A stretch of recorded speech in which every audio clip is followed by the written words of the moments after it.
जय हिंद दोस्तों। डिस्क्लेमर पढ़ लीजिएगा, मैं सेबी पंजीकृत सलाहकार नहीं हूं दोस्तों। बात करेंगे मैग्लेनिक क्लाउड लिमिटेड के बारे में। एक टाइम था, बहुत ज़बरदस्त मोमेंटम किया था, एसएम की लिस्ट में गया था और उसके बाद से जो है इसमें मोमेंटम जो है थोड़ा सा कम हो गया, ठीक है ना। आज देखेंगे उसी लॉन्ग टर्म के एसएम के स्टेज 1 में जो गया है उसके बारे में। क्या सिचुएशन इसकी बनी हुई है, कब तक बाहर आ सकता है, क्या रिव्यू का पीरियड रहने वाला है।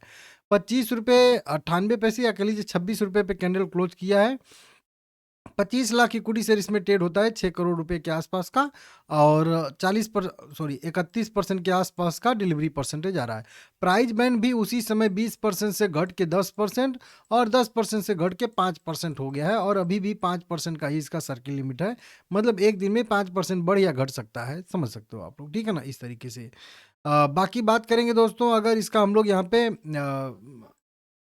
ये रिजल्ट के बारे में, तो रिजल्ट कंपनी का आया था, ठीक ठाक रिजल्ट आया था, लेकिन उसके बाद भी कुछ खास मोमेंटम यहाँ पे देखने के लिए हम लोगों को नहीं मिला, ठीक है ना, इस तरीके से। और जो रेंज बताया था उस समय जब एसएम की लिस्ट में गया था, जब यहाँ पे गिरावट आई थी तब ये एसएम की लिस्ट में गया था उस समय, और तब से जो है उसी रेंज में है जो रेंज बताया था आप लोगों को, देख सकते हो। उस समय जब रेंज यहाँ पे जब गिर रहा था तब आप लोगों को ही ये रेंज बता दिया था, और देख सकते हो अब वो कितना अच्छे से उस रेंज को रिस्पेक्ट दे रहा है। पहले आप लोग मेरी वीडियो देखे होंगे दिसंबर में, जनवरी में, तो आपको भी विश्वास नहीं होगा कि नहीं ये रेंज में साइडवेज हो जाएगा।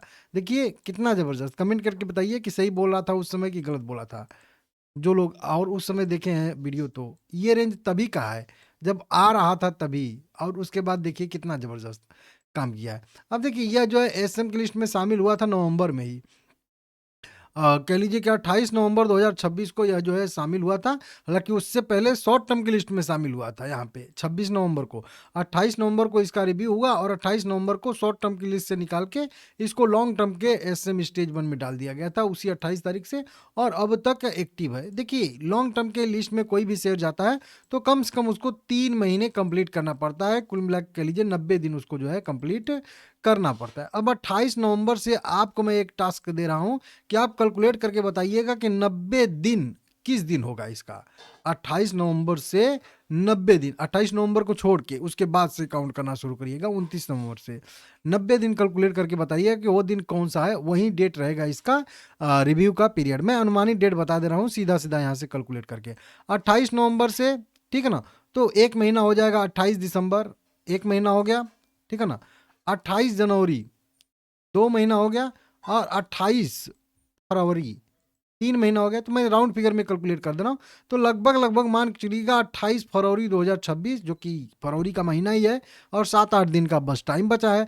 तो 28 फरवरी के आसपास इसके रिव्यू का डेट रहने वाला है। वहीं आप लोगों को बोला हूँ कि 90 दिन आप कैलकुलेट करके बताइएगा कि वो कौन सा डेट आ रहा है। अब 28 फरवरी को देखेंगे हम लोग यहाँ पे, तो 28 फरवरी को आ रहा है डेट सैटरडे का, शनिवार का। तो शनिवार को नहीं, एक दिन पहले ही हो जाना हम लोगों को पड़ेगा, 27 फरवरी। तो मेरे साइड से 27 फरवरी इसका जो रहेगा रिव्यू का डेट रहने वाला है। आप लोग इसको थोड़ा सा नोट करके रखिएगा, नहीं तो फिर वहीं 28 फरवरी 29 फरवरी 2 दिन छुट्टी रहेगा, तो फिर 30 फरवरी के आसपास, हालांकि 30 फरवरी कहाँ से आएगा, वो तो अगला महीना आ जाएगा, 1 अप्रैल के आसपास फिर जो है आएगा, ठीक है ना। तो इस तरीके से ये महीना 28 का ही है। तो उसके बाद वहीं 2 अप्रैल आएगा, तो 2 अप्रैल को फिर होगा अगले ट्रेडिंग सेशन में।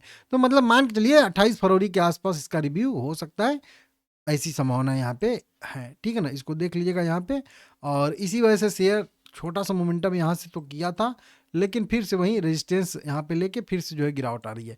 नीचे की साइड में क्रॉसओवर भी हो रहा है, 50 डीएम में मूविंग एवरेज ये आ रही है, और इसी को 20 डीएम में मूविंग एवरेज जाके यहाँ पे क्रॉसओवर दे रहा है। तो ये एक अच्छा सा क्रॉसओवर पॉजिटिव हो रहा है, तो यहाँ से एक मोमेंटम इसमें आने की संभावना है।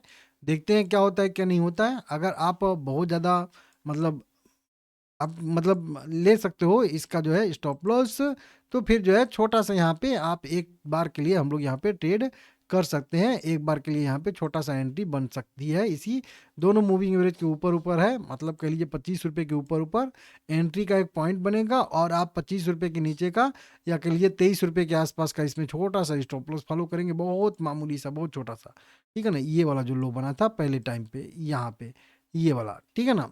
इसी लो के नीचे का स्टॉप लॉस फॉलो कर लोगे, बचेगा तो बचेगा, नहीं तो फिर कट जाएगा तो कट जाएगा। तो ये एक छोटा सा स्विंग ट्रेड या कह लीजिए शॉर्ट टर्म का 1-2 महीने का ट्रेड यहाँ पे बन रहा है, आप लोग अपने हिसाब से देख लीजिएगा, ठीक है ना। वीडियो पसंद आया लाइक करिएगा, तभी आगे भी वीडियो बनाऊंगा, और चैनल सभी लोग सब्सक्राइब कर लीजिएगा, ठीक है ना।